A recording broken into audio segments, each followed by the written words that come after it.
Hello, everybody. Welcome back to the Vinyl Junkie Record Shop. My name is Mike, and pretty interesting here for my little kind of do-it-yourself channel that I don't really put a lot of effort into. It's pretty generic, but I'm really excited because I just did a video last week where I reviewed and kind of compared and contrasted the new Styx album with the new Dennis DeYoung album. And anyway, it's really gotten, it's kind of taken off for me here. It's averaging about 100 views a day. It's up getting close to 800 views, and it's finally pushed my subscribers up to 100.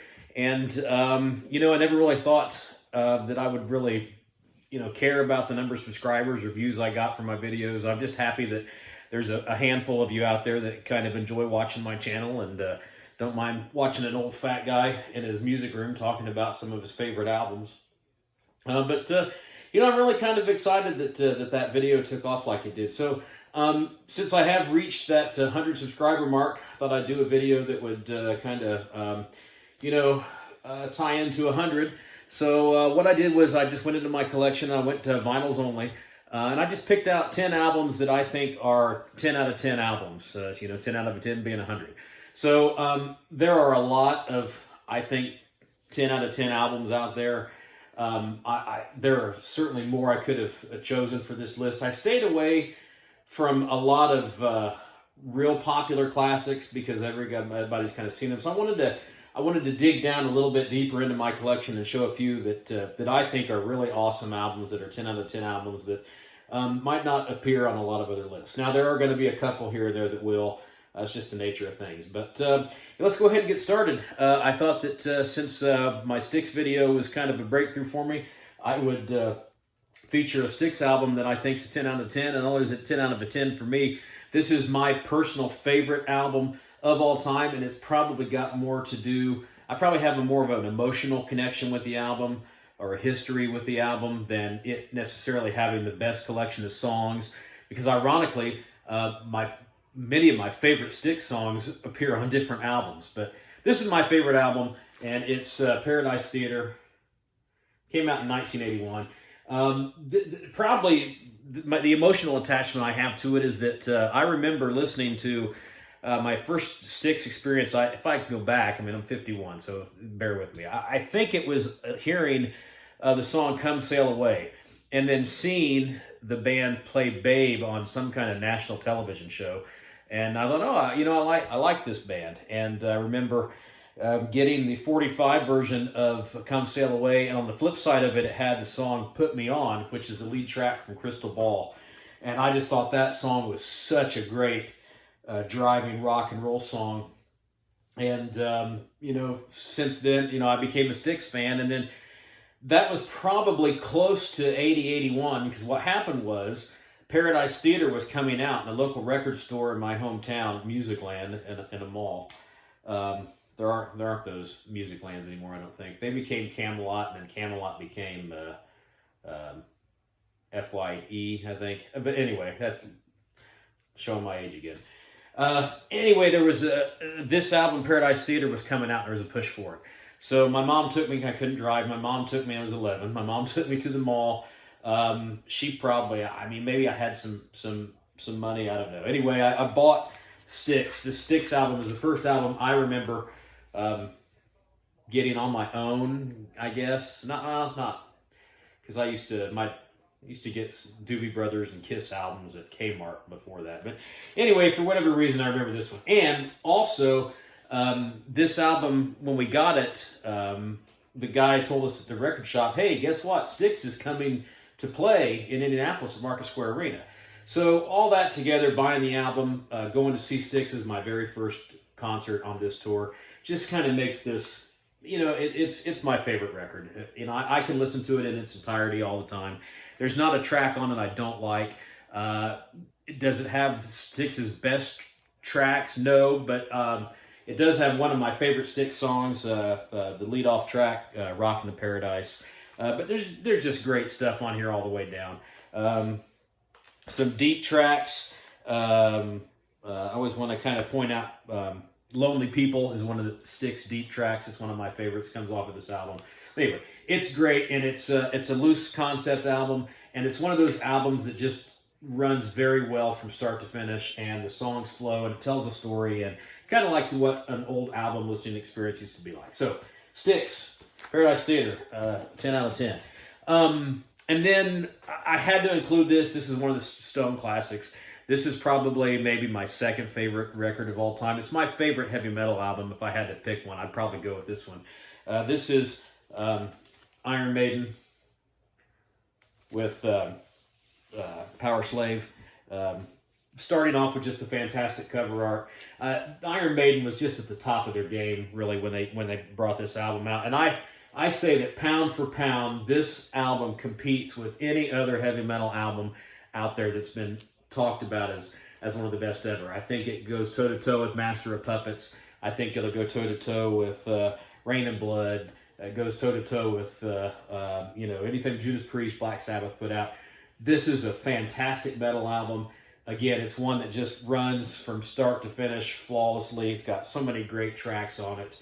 It has the epic Rhyme of the Ancient Mariner, and my favorite leads off with Aces High, but the double punch of Aces High going into my favorite track, 2 Minutes to Midnight, just makes this an album that I never get tired of listening to it. So 10 out of 10, Iron Maiden's Power Slave. And, again, maybe, I guess I wanted to include this one as it is one of the classics. But I think it's just kind of, if you talk about 10 out of 10 albums, this one's hard to deny and hard to shy away from. So I grabbed it to show it, and that's AC/DC's Back in Black. Came out in 80, I want to say it came out in 1980. And just such for the band to bounce back after losing Bon Scott and to take a chance to see what they would get with Brian Johnson on vocals. Not only to come back and make an album that was good, but to unleash Back in Black, which I think set the bar for 80s hard rock and heavy metal going forward. Just an amazing album, again, top to finish. Not a bad song on it, in my opinion. And it's got some of my favorite AC/DC songs come from Back in Black. But hard for the band to ever top this going forward. And it's just, again, phenomenal that they would release possibly one of their best, if not the best, hard rock albums ever, right in the face of adversity of losing their very charismatic and beloved lead singer. So, Back in Black, definitely 10 out of 10. Okay, switch gears a little bit, a little less, still in the hard rock era.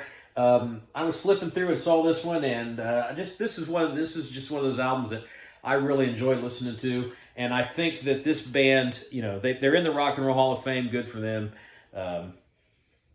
But the Rock and Roll Hall of Fame occasionally gets it right. But these guys just kind of invented their own genre of power pop rock. And, of course, that's got to be Cheap Trick. And this is my favorite Cheap Trick album, Dream Police. Released in, when did it come out? 1979. So really, like in 79, I think, Cheap Trick was really rocking it pretty hard. Rick Nielsen, one of the most underrated guitarists in rock, I think. And Robin Zander, just a phenomenal vocalist, and still sounds fantastic today if you've heard their newest album. But this just has a lot of great songs on it.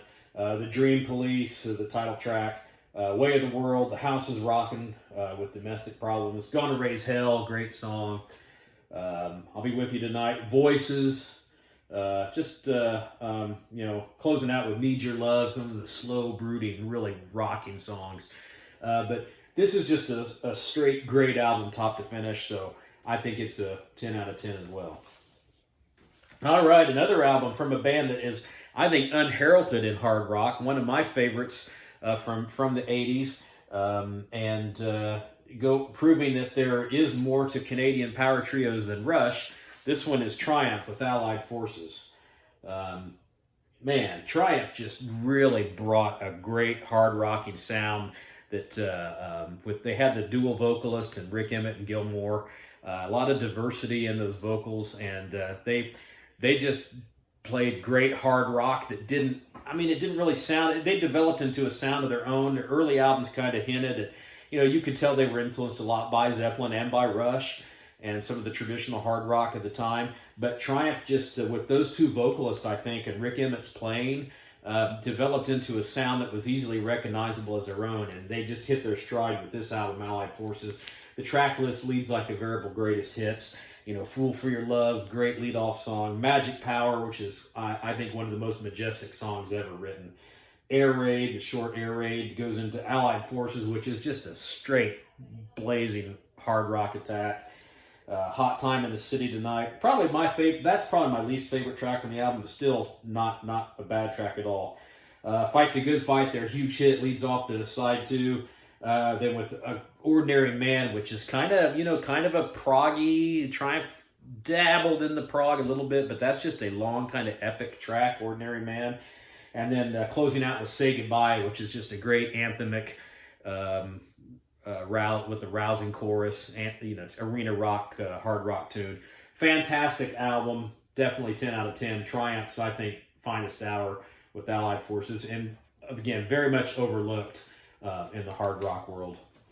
All right, we're going to go back to a little heavier stuff.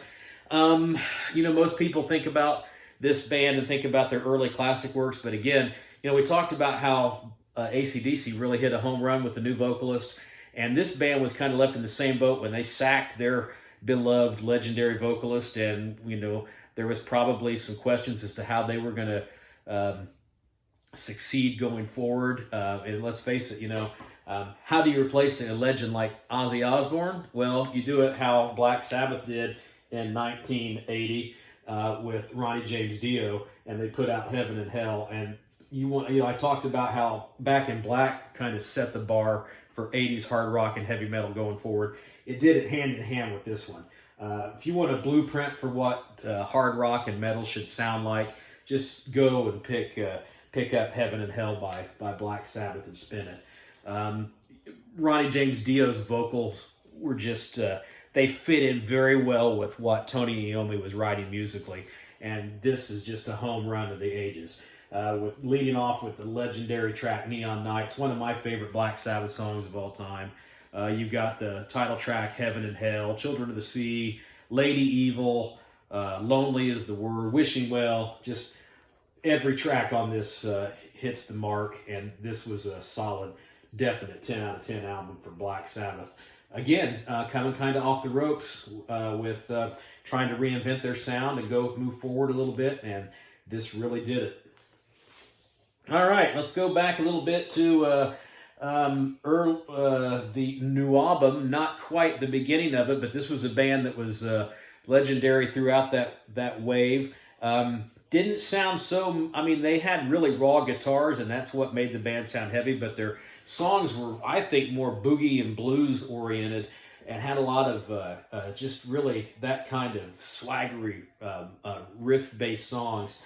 But talking about Saxon, and this is my favorite Saxon release, Crusader, on the Career label. This came out in '84, I believe. I believe this is an original print from the U.S. version. If I get distracted, I'm sorry. I'm just chilling out in my music room, talking about my music, and I got the Reds game on YouTube here. Yeah, I think the pitcher just got a triple. How awesome is that? Yeah, we got our pitcher standing on third with no outs. Okay, so back to Saxon. This is just, for me, this is a great album. I was 14 when this came out. I remember having the cassette, and I would get up early in the morning before I go to school and listen to this cassette, try to get fired up to go to school. Played the crap out of the cassette. I think I've still got it somewhere, but it probably doesn't sound very well. But I just really loved the songs on this album, man. Sailing to America was very anthemic. A lot of great vocals on that. Had a great chorus. Just Let Me Rock is that bluesy, ballsy, swaggery, riffing kind of hard rock song with some really great little lead licks in there. A little kind of slidey thing where you get that little squeal. I'm not a guitar player, so I don't really know how to describe it very much, but just little tricks, that you can make sound effects and tricks with your guitar. Bad Boys Like to Rock and Roll. Do It All For You is a great ballad. Set Me Free, a cover of, I can't remember. I want to say that was a Sweet song, maybe. Set Me Free, it's a cover. But anyway, Saxon covered it very well. And then side 2 with the Crusader, a little bit of What You Fancy, Rock City, Run for Your Lives. It's just a great album, top to finish. Now, the track listing on the American release is a little bit different than I think maybe the UK release, and the CD, the remastered CD that came out a few years ago, has a different track listing. But the track listing that I just talked about, put it there, that track listing is how I'm familiar with the record, and that's my favorite listing for it. But you know, Saxon, lots of great albums. They've probably got another couple of 10 out of 10s. This isn't a favorite for a lot of Saxon people. Saxon fans talk a lot more about Wheels of Steel and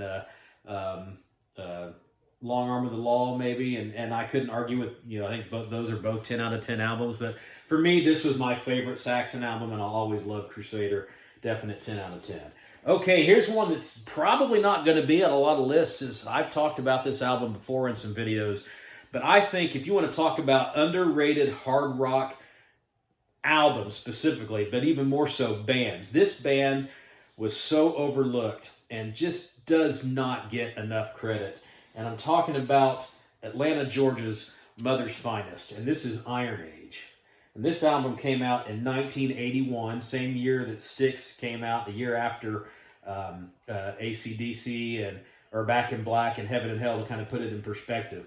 But this song has some blistering hard rock on it. Now, Mother's Finest, if you're not familiar with them, they were a band that kind of played funk and hard rock, a kind of a hybrid of that. And they did it flawlessly. And all their albums are great. But this one, again, I remember as a kid, I found the cassette version of this at I think it was a Woolworth's dollar store that was in the mall. Another store that nobody's heard of anymore because it was years ago. But, you know, I'd never heard of them. I saw that album cover and thought, man, that looks kind of cool. I just remember playing that tape and thinking, man, these songs are great. This band rocks. And, you know, they just didn't get the credit they deserve. Baby Gene on vocals, just had a great voice. Glenn Murdoch was the male voice, and he had a great soulful, rocky voice. Wizard, bass guitar. Moses on guitar. I mean, these guys are just fantastic. And this album has got such great songs on it. Gone with, Moving On, Rock and Roll Tonight, Evolution, Gone with the Rain, Turn Me On, Time. Just, this album is a great album. If you've never heard of Mother's Finest, do yourself a favor, look them up, check out their history, go on to Apple Music, go onto YouTube, listen to some Mother's Finest records, and listen to Iron Age, and just listen to some of the guitar riff-oriented songs and the hard-rocking songs on that, and ask yourself, is this not as good as some of the stuff that came out in the 80s? Because could this stand up with AC/DC and Judas Priest and Ozzy Osbourne? And I think that's a resounding yes. This album stands up with all of those. It's overlooked, underrated, but to me, it's a 10 out of a 10. It's always been one of my favorite albums. All right, switching gears even more. A lot of time, you know, there's been a few debut albums that I think are solid 10 out of 10s. I mean, I could have gone with, I think Guns N' Roses' Appetite for Destruction is probably the obvious choice there as far as a debut album. And there would be others. But shamefully, I don't have that on vinyl, so I don't know if I'd have picked it anyway. But anyway, this is a debut album from a band, again, that I think was criminally overlooked. I think their career was cut short. I'm not sure why. I felt like this band was primed to kind of take on a role as one of the new regime of rock bands when they came out, and they just after their third or fourth album, they just kind of fizzled away, and they just did not blow up like I really thought they would. But I'm talking about this self-titled debut from the Georgia Satellites. Man, do I love the Georgia Satellites. Now, I like me some Southern fried rock and roll, and you'll see that here as I close out my video. But this album just had a raucous ferociousness to it that rivaled, I think, that rock and roll spirit of it. Channeled everything from the Rolling Stones to Aerosmith to a little Led Zeppelin to some Johnny Cash, and you know, it had Southern rock swagger, but it had I oftentimes called these guys the ACD, the Southern rock ACDC, just because they could really toss out some awesome guitar riffs that were, you know, they were rooted in, they sounded hard rock, but they were rooted in Southern soul flavor. And this album just delivers the goods. I mean, Keep Your Hands to Yourself, classic. Everybody's probably heard that. It's Railroad Steel, Battleship Chains, Red Light, The Myth of Love. Oh my gosh, The Myth of Love. What a great rocking song that is. I Can't Stand the Pain, Lost in the Golden Light, Over and Over, Nights of Mystery, and then a blistering cover of Every Picture Tells a Story from Rod Stewart. But these guys were just awesome. This was a fantastic album. Their subsequent albums were good. I don't think they captured the energy and almost I think perfection of what this album did. And you know, I was fortunate enough to be able to see these guys play live once. They opened for Tom Petty, and they were great. One of my favorite performances to ever I remember seeing on MTV was I forget what year it was. Might have probably 1980. Let's see. This album came out in '86. It might have been 1987. Anyway, if you go onto YouTube and Google it, it was a New Year's Rockin' Eve, and the Georgia Satellites were rocking in the New Year. And the other Andy Taylor was on that program, man, and he rocked it out. The Andy Taylor, drummer for Duran Duran, yes, the guitarist for Duran Duran. Yes, he could rock, and he opened the show, and I forget who else was in it. But anyway, the Satellites just laid the place to waste with their performance on that New Year's Eve. Fantastic band. I wish they could have taken off a little bit more. But if you've never heard the Georgia Satellites, do yourself a favor and check them out. And then we're going to wind this video out with another one of my favorite albums of all time. I love this band. They didn't get the respect I think they deserve from the critics and fan base of the genre from which they came. And we're going to stay in the Southern rock. And this is Molly Hatchet, Flirting with Disaster. Molly Hatchet's second album. There's the back of it there. I remember hearing Flirting with Disaster as a kid, and I just thought that song was absolutely fantastic. Never get tired of hearing it. I think it's one of the greatest rock and roll songs ever made. It's a great cruising song, great to have on the radio when you're going down the road. This album's a cruising album. But Molly Hatchet, if you're not familiar with them, they took kind of the Southern rock stylings of the Allman Brothers, and I think probably that was their biggest influence, and gave it a much more hard rock and heavy metal feel to their sound and their music. They had a triple guitar attack with Dwayne Roland, Dave Lubbock, and Steve Holland.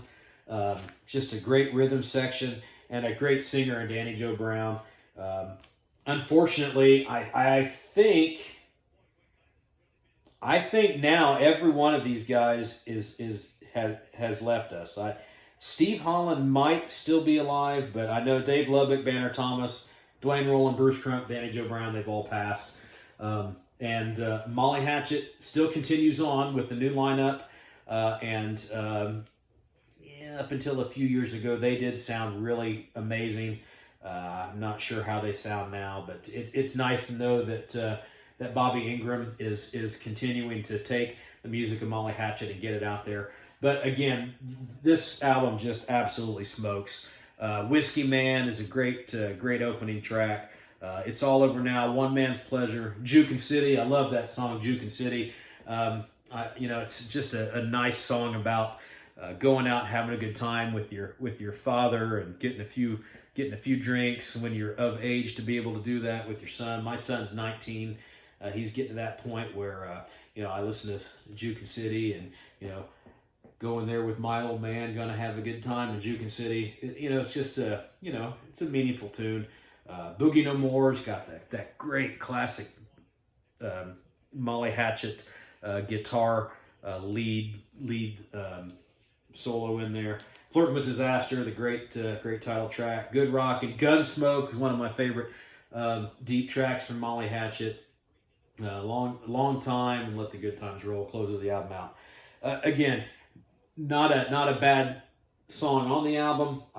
It's one I could put on and listen to from start to finish and absolutely love. So for me, it's a solid 10 out of 10. So there's 10 albums from my collection, all 10s out of 10s in my opinion. I've got plenty more I could have picked.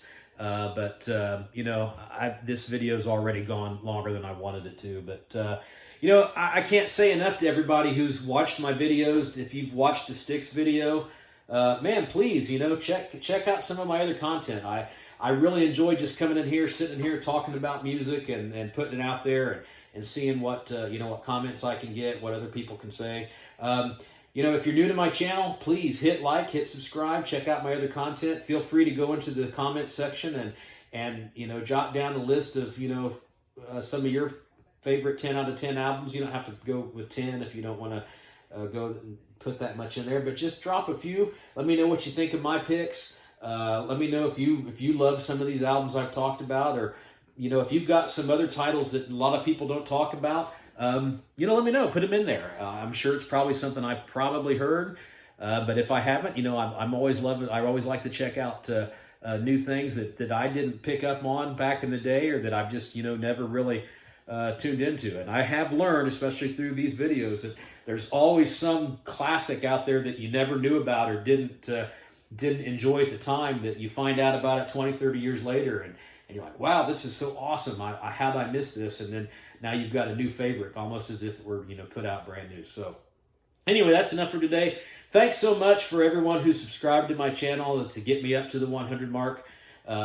Thank you for all your support. And, I just do this because I enjoy it, and hope you enjoy it too. So I'll be happy to see you when you come back to the record shop. And, until then, spin them if you got them, and I'll catch you on the flip side.